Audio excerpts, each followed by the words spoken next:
Les contes. Fou. Taïla.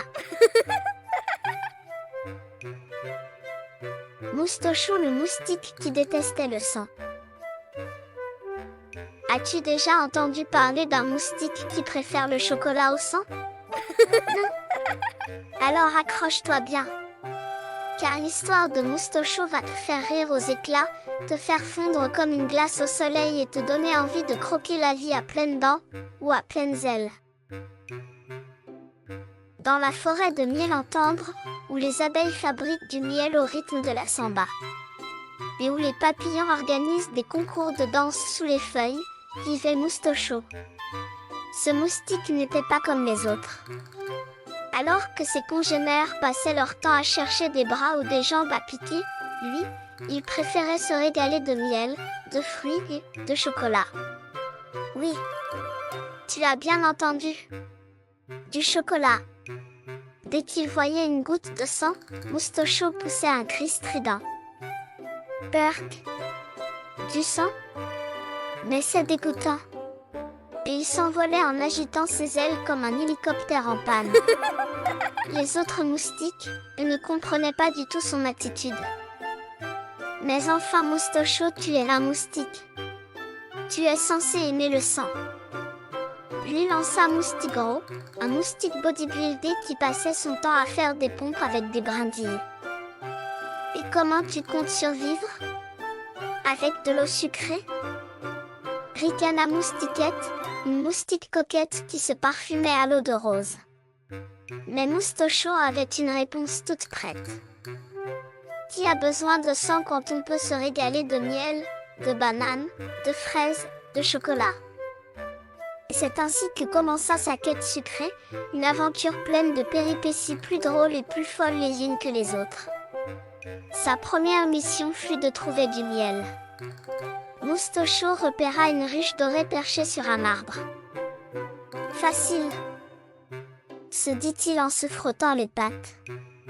Il s'approcha doucement, mais en voulant goûter une goutte de miel qui perlait, il glissa et renversa tout un pot sur une fourmilière géante.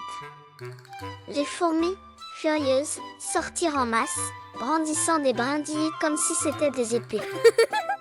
À l'attaque! Cria la reine des fourmis, une petite boule de poil avec une couronne en brindilles et une voix de soprano. Moustochou paniqua. Calmez-vous. Je voulais juste goûter. Il battit des ailes si fort qu'il provoqua un nuage de pollen qui fit éternuer tout le monde. Atchoum! Fit la reine des fourmis, projetant sa couronne en l'air.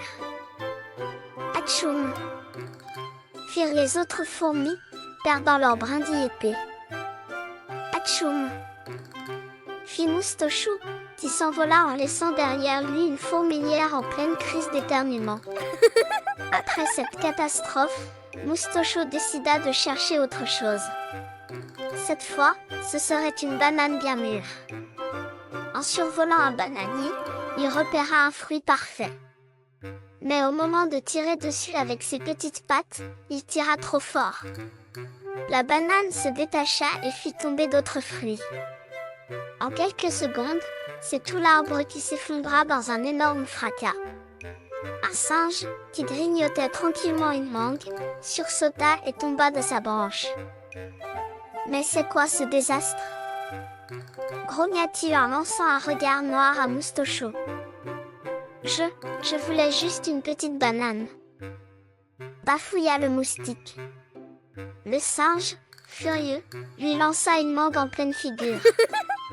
Moustochou, étourdi, s'envola en zigzag, laissant derrière lui un champ de fruits écrasés et un singe grognon qui marmonnait. Ces moustiques, ils ne savent jamais se tenir. Toujours déterminé, Moustochou se dirigea cette fois vers un étalage de fruits situé près du village des animaux. Un festival local battait son plein. Il repéra un stand de fruits tropicaux, mais en essayant de déguster une fraise juteuse, il heurta une pile d'ananas qui s'écroula comme un château de cartes. Les fruits roulèrent partout, provoquant une véritable tempête sucrée. Les habitants glissaient sur les peaux de banane, les kiwis rebondissaient comme des balles de ping-pong, et une pastèque fit un strike en renversant tout un groupe de tortues. Attention à la fraise volante! Cria un lapin en sautant dans un buisson pour se mettre à l'abri. Moustochou, pris dans la panique générale, tenta de s'enfuir, mais il se retrouva coincé dans un panier de framboises. Ça suffit! Cria un écureuil trempé de jus de pastèque. Qui a provoqué ce chaos fruité? Tous les regards se tournèrent vers Moustochou, dont les ailes étaient collées à cause du jus de framboise. C'était un accident, murmura-t-il. Alors qu'il pensait être condamné à finir prisonnier d'un pot de confiture, une abeille géante surgit. Attendez, dit-elle en bourdonnant. Ce moustique m'a sauvé la vie l'autre jour en éloignant une araignée. Il mérite une seconde chance. Les animaux hésitèrent, mais la gentillesse de l'abeille les fit changer d'avis. D'accord. Mais tu dois nettoyer ce bazar, dit l'écureuil en croisant les bras. Avec l'aide de l'abeille, Moustochou se mit à nettoyer, mais en plein milieu de sa tâche, il trouva un énorme pot de chocolat fondu. Son estomac gargouilla. Juste une petite cuillère, pensa-t-il. Mais en goûtant, il perdit l'équilibre et renversa tout le pot. Le chocolat coula comme une rivière, transformant le festival en fête du chocolat improvisé.